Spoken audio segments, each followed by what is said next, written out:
ఓం నమో భగవతే వాసుదేవాయ. ఈరోజు 17వ పాసురం. ఈ పాసురంలో ద్వారపాలకుని వేడుకొని అతడు గడియ తీసి లోనికి పంపగా అతడు ఇంకనూ నిద్రిస్తున్న నందగోపులను, యశోదమ్మను, బలరాముని, శ్రీకృష్ణుని చూచారు. వారినందరినీ ఒక్కొక్కరిగా మేలుకొలుపుటయే ఈ పాసురంలోని ముఖ్య విషయం. அம்பரமே தண்ணீரே சோரே அறம் செய்யும் எம்பெருமான் நந்தகோபாலா எளிந்திராய் கொம்பனார்க்கெல்லாம் கொழுந்தே குலவிளக்கே எம்பெருமாட்டிய சோதாய் அறிவுராய் அம்பரமூடருத்து ஓங்கி உலகளந்த உம்பர் கோமானே உறங்காது எழுந்திராய் செம் பற்களலடிச் செல்வா பலதேவா உம்பியம் நீயும் ఉరంగేలోరెంబావాయ్.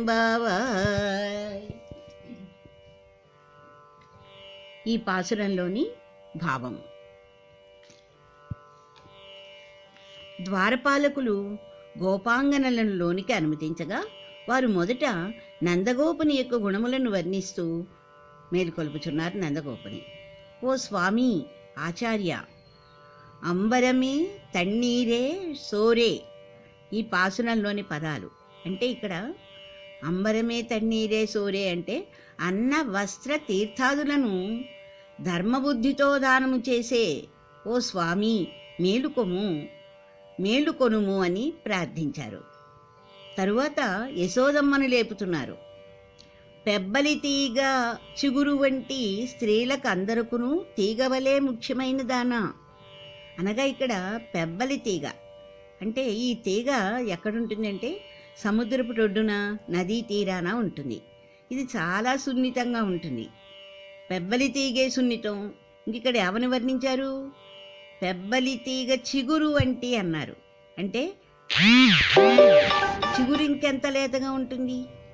తీగే లేతగా ఉన్నప్పుడు చిగురు వంటి దానా అని ఇక్కడ సంబోధిస్తున్నారు.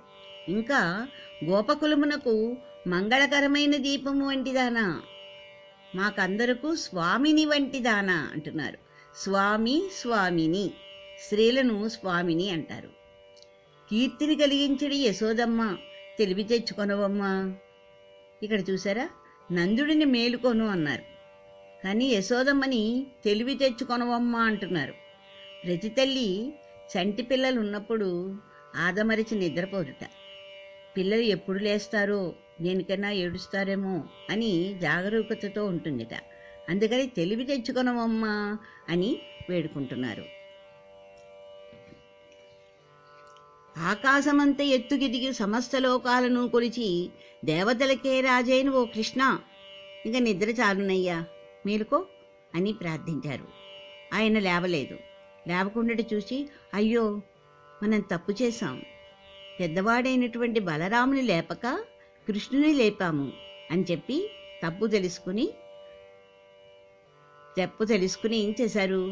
మేలిమి బంగారు కడియములతో శోభించు పాదయుగడిని గల ఓ బలరామా అంటున్నారు. బలరాముని పాదాలకి బంగారు కడియాలుంటాయండి. ఇంకా నీ తమ్ముడు శ్రీకృష్ణుడును నీవును ఇంకనూ నిదురించుట తగదు, కావున శీఘ్రమే లేచి రండు అని అందరినీ క్రమము తప్పక మేల్కొలుపుతున్నారు. వారిని వేడుకుంటున్నారు, కృపను కోరుకుంటున్నారు. ఎవరు?